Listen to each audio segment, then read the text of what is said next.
Rais wa Marekani Bwana Donald Trump anasema anatarajia kufanya uamuzi kuhusu mpango wa nyuklia wa Iran haraka sana baada ya mazungumzo ambayo inadaiwa kwamba huenda akaendelea katika siku zijazo.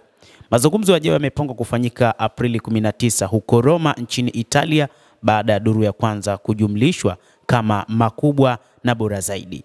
Na kwa mujibu wa shirika la nyuklia la Umoja wa Mataifa, Gross atazuru Iran wiki hii.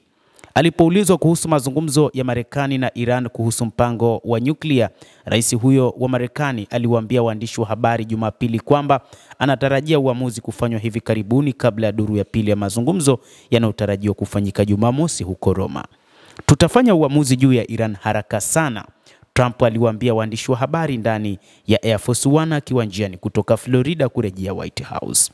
Maoni yake yamekuja siku moja baada ya mazungumzo nchini Oman yaliyojumuisha mazungumzo kati ya mjumbe wa Marekani Steve Witkoff na waziri wa mambo ya kigeni wa Iran Abbas Araghchi, na mazungumzo ya ngazi ya juu zaidi ya Iran na Marekani tangu kuvunjika kwa makubaliano ya nyuklia mwaka 2015. Kulingana na tovuti ya habari ya Axios, Witkoff na Araghchi walizungumza kwa takribani dakika 45 siku ya Jumamosi, na chanzo kikisema kwamba mazungumzo kati ya wawili hao yalikuwa makubwa, mazito na bora. Iran na Marekani tofauti zilielezea majadiliano siku ya Jumamosi kama majadiliano ya kujenga na kwamba matarajio ni kumalizika kwa uhasama kati yao. Axios pia imeripoti kwamba Witkoff alimueleza Trump juu ya majadiliano ya Jumapili na kwamba mabadiliko ya mahali pa mazungumzo kutoka Muscat hadi Roma yalipendekezwa na utawala wa Trump.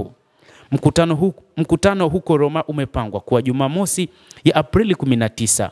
Wizara ya mambo ya nje ya Iran ilisema Jumatatu kwamba Araghchi anatazamiwa kuzuru Moscow wiki hii ili kujadili zaidi mazungumzo hayo, na kuongeza kuwa safari hiyo ilipangwa mapema na itakuwa fursa ya kujadili maendeleo ya hivi karibuni kuhusiana na mazungumzo ya Muscat.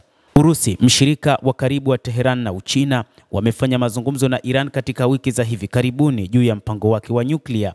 Waziri wa mambo ya nje wa Ufaransa Jean-Noel Barrot siku ya Jumatatu pia alisema kuwa anakaribisha mazungumzo kati ya Marekani na Iran, lakini akasisitiza Ulaya itakuwa macho, wasiwasi wake wa usalama ukizingatiwa. Tunakaribisha sana hatua hii, lakini tutakuwa macho na marafiki na washirika wetu wa Uingereza na Ujerumani ili kuhakikisha kwamba mazungumzo yoyote ambayo yanaweza kufanywa yanawiana na maslahi yetu ya usalama, Barrot alisema katika mkutano na mawaziri wa mambo ya kigeni wa Umoja wa Ulaya mjini Luxembourg. Mazungumzo hayo yamekuja wiki kadhaa baada ya Trump kutuma barua kwa kiongozi mkuu wa Iran Ayatollah Al-Khamenei akitaka mazungumzo ya nyuklia yafanyike, huku akionya kuhusu uwezekano wa kuchukuliwa hatua za kijeshi iwapo Iran itaamua kukataa juu ya makubaliano ya mazungumzo hayo. Lakini baada ya kupelekwa kwa barua hiyo kwa Ayatollah Al-Khamenei, mwenyewe Al-Khamenei alisema kwamba hatakuwa tayari kufanya mazungumzo na rais huyo wa Marekani Bwana Donald Trump kwa sababu ndiye aliyefuta mazungumzo ya awali ya mwaka 2015. Kuhusu suluhu za diplomasia. Suluhu za diplomasia zinahitajika haraka. Mkuu wa shirika la nyuklia la Umoja wa Mataifa Rafael Gross amesema siku ya Jumatatu kwamba atasafiri hadi Teheran wiki hii kujadili ushirikiano katika mpango wa nyuklia wa nchi hiyo.